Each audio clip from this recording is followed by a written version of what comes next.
বিশ্বের প্রথম সফল ব্যক্তি আবার কে? এ আবার কেমন প্রশ্ন? সত্যি এর কি কোনো উত্তর হতে পারে? আমি বলছি আলবাত হয়।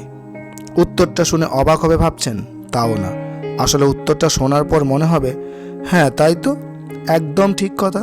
বিশ্বের প্রথম সফল ব্যক্তি আর কেউ না, তিনি আমার, আপনার, আমাদের সবার মা।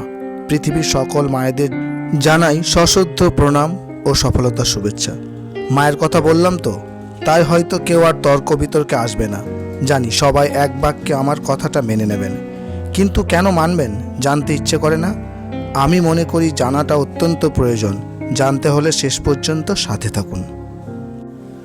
সুস্থ সবল একটা শিশুর জন্ম দেওয়াটাও একটা বড় সফলতা, কিন্তু আমরা এটাকে খুব গুরুত্ব সহকারে বিবেচনা করি না। এই যে আমরা পরম পূজনীয়, সম্মানীয়, বিখ্যাত মানুষদের নিয়ে গর্ব করি, সফলতার গল্প শুনি আর আবেগের জোয়ারে ভেসে যাই, এই সমস্ত নক্ষত্রদের পৃথিবীর প্রথম আলো দেখানো মানুষটাকে আমরা কি সফল বলবো না? অনেকে হয়তো ভাবছেন এটা তো প্রকৃতির নিয়ম, এতে সফলতার কি আছে? যারা এমনটা ভাবছেন তাদের জন্য বলি, মা চাইলে নয়া প্রজন্মকে অন্ধকারের দিকে ঠেলে দিতে পারতেন। 10 মাস 10 দিনের দীর্ঘ সময়ের গুরুদায়িত্ব নাও নিতে পারতেন। যেদিন থেকে জানতে পারা যায় মায়ের গর্ভে সন্তান এসেছে, সেদিন থেকেই শুরু হয় নতুন একটা রুটিন, শৃঙ্খলাবদ্ধ এক জীবন। সকালে ঘুম থেকে ওঠার পর থেকে শুরু করে রাতে ঘুমোতে যাবার আগে পর্যন্ত থাকতে হয় সদা সতর্ক। ভ্রূণের বয়স বাড়ার সাথে সাথে পেট যতই বাড়তে থাকে ততই সম্মুখীন হতে হয় নানা রকমের অসুবিধার। উঠতে, বসতে, ঘুমোতে সবই কেমন যেন অস্বস্তিকর অবস্থা। সময় যত এগিয়ে আসে ঘুম যেন ততই কষ্টকর হয়ে ওঠে।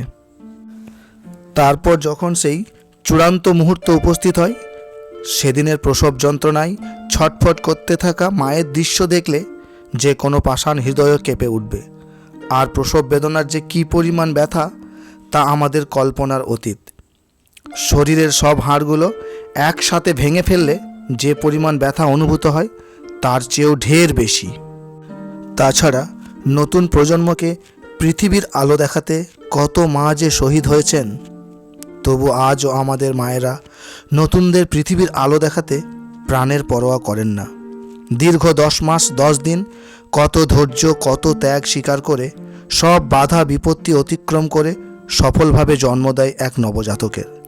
এরপরও কি আমরা বলবো না যে পৃথিবীর প্রথম সফল ব্যক্তি আমাদের মা?